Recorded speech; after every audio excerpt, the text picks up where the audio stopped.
महाराष्ट्र के सियासी घटना से बिहार में जेडीयू पूरी तरह से अलर्ट मोड में है। बिहार के मुखिया नीतीश कुमार एक एक कदम इतने नपे तुले और सधे अंदाज में बढ़ा रहे हैं कि बीजेपी चाहकर भी पीठ में खंजर नहीं भोंक सकती। पॉलिटिकल एक्सपर्ट भी इसे मानते हैं। कहते हैं नीतीश कुमार की चाणक्य नीति के आगे सबों की नीति धरी की धरी रह जाती है। एक ही नहीं, कई मर्तबा नीतीश कुमार इसे दिखा भी चुके हैं।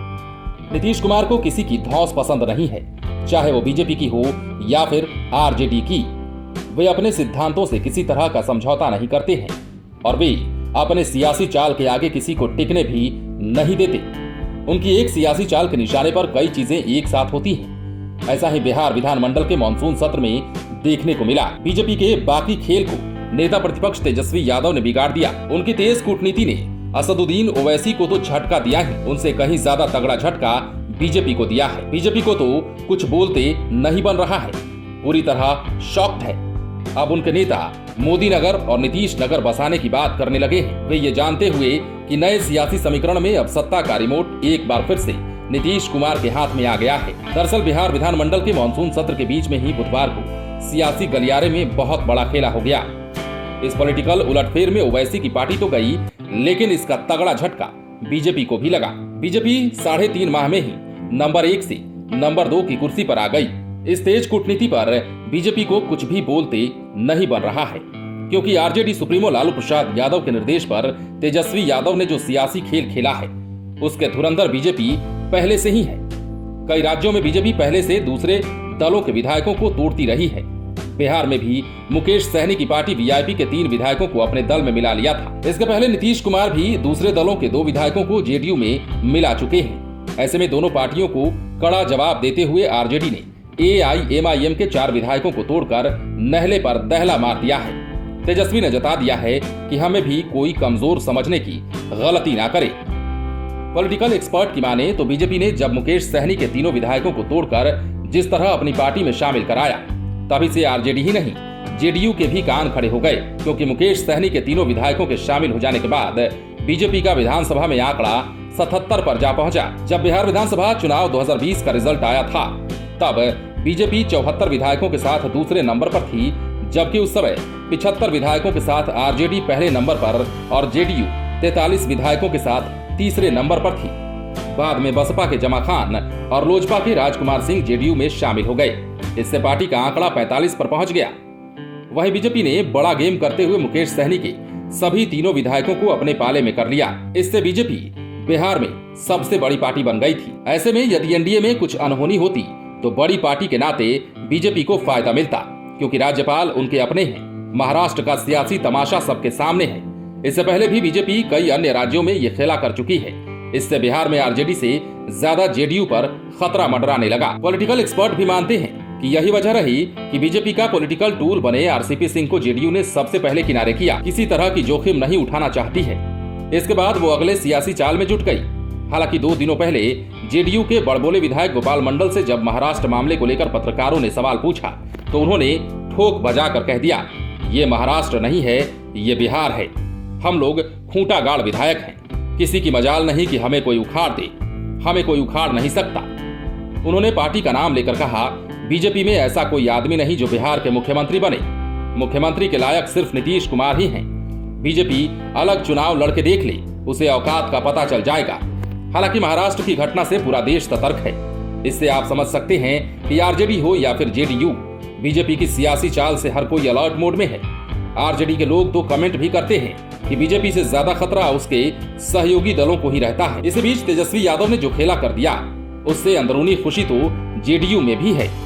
तभी तो पटना में आम लोग भी बोलने लगे। एआईएमआईएम विधायकों के भाग जाने से चाचा तो बहुत खुश होंगे।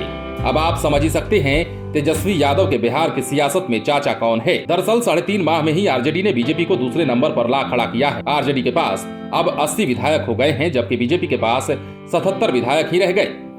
लेकिन उसका नंबर 1 का सपना तेजस्वी ने महज 3.5 माह में ही तोड़ दिया। हालांकि अनंत सिंह को 10 साल की सजा हो गई है। यदि उनकी विधायकी भी चली जाती है तो भी आरजेडी के पास 79 विधायक रहेंगे।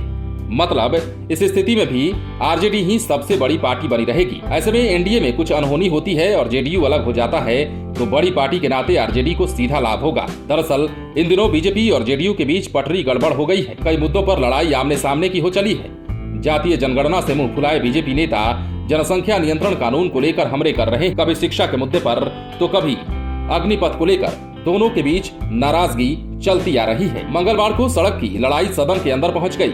उत्कृष्ट विधायक के मुद्दे पर चर्चा के दौरान जेडीयू के सभी मंत्री और विधायक सदन से गायब हो गए। अंत में कोरम के अभाव में सत्र को स्थगित कर देना पड़ा। लेकिन इसका मैसेज इतनी तेजी से दिल्ली पहुंचा कि धर्मेंद्र प्रधान वहां से दौड़े दौड़े पटना पहुंचे और एयरपोर्ट से सीधे सीएम आवास में दाखिल हुए। काफी देर तक बात हुई, तब जाकर स्थिति नॉर्मल हुई। पॉलिटिकल एक्सपर्ट मानते हैं कि विधानसभा के अंदर आरजेडी का सबसे बड़ा पार्टी बनना काफी कुछ संकेत करता है। अगर आगे चलकर जेडीयू और बीजेपी दोनों के रास्ते अलग होते हैं तो राज्यपाल को सबसे बड़ी पार्टी को ही बुलाना पड़ेगा। ऐसे में बीजेपी राज्यपाल के सहारे बिहार में अगर कुछ गोटी सेट करना चाहे तो नहीं कर पाएगी। ऐसे में संभव है कि एक बार फिर तोड़फोड़ की राजनीति हो तो कोई आश्चर्य नहीं है। जीतन राम मांझी पर बीजेपी की नजर हो, लेकिन यह भी सच है कि मांझी की पार्टी में 4 में से 3 विधायक उनके रिश्तेदार ही हैं। ऐसे में मांझी की पार्टी को तोड़ पाना संभव नहीं है। दूसरी ओर जेडीयू को तोड़ने के लिए कम से कम 30 विधायकों की जरूरत पड़ेगी, लेकिन नीतीश कुमार के रहते ये भी संभव नहीं। हालांकि ये भी कहा जाता है कि राजनीति और क्रिकेट में कुछ भी असंभव नहीं है। खासकर पॉलिटिक्स में तो सभी तरह की संभावनाएं बनी रहती हैं। कुछ भी हो सकता है। बिहार की सियासत में ऐसा हो भी चुका है। 2015 में नीतीश कुमार महागठबंधन में शामिल हो चुके थे और 2017 में एक झटके से बाहर भी हो गए। उनकी इस आदत को बीजेपी भी काफी अच्छे से जानती है और तेजस्वी यादव की तेज कूटनीति के बाद सत्ता का रिमोट एक बार फिर से मुख्यमंत्री नीतीश कुमार के हाथ में आ गया है। अब देखना दिलचस्प होगा कि ये खेला कहां जाकर रुकता है और बिहार की सियासत का ऊंट किस करवट आखिरकार बैठता है। तब तक के लिए बने रहें हमारे साथ। लाइव सिटीज के लिए पटना से राजेश ठाकुर की रिपोर्ट। यदि आपने हमारे चैनल को अभी तक सब्सक्राइब नहीं किया है तो सब्सक्राइब कर लीजिए ताकि हम आपको खबरों से अपडेट रख सकें। यदि आप ये वीडियो फेसबुक के माध्यम से देख रहे हैं तो हमारे पेज को लाइक कर दें। इसके अलावा आप लाइव सिटीज को ट्विटर पर भी फॉलो कर सकते हैं। यानी सिंगल लार्जेस्ट अगर कोई पार्टी थी तो राष्ट्रीय जनता दल थी। और मुझे प्रसन्नता इस बात की हो रही है, खुशी इस बात की हो रही है कि फिर से बिहार विधानसभा में अगर सबसे बड़ा कोई दल है तो वो राष्ट्रीय जनता दल फिर से हुआ है। यानी 76 पहले हमारे पास सीटें थी, विधायक थे, अब जो कि 4 और AIM के सदस्य जुड़े हैं। जोगीहाट से शहनवाज भाई, मोहम्मद अंजार नईमी जी बहादुरगंज से, मोहम्मद इजहार अशफी कोचाधामन साहब कोचाधामन से और सईद रकनुद्दीन अहमद जो 22 से जो है जो AIM में थे।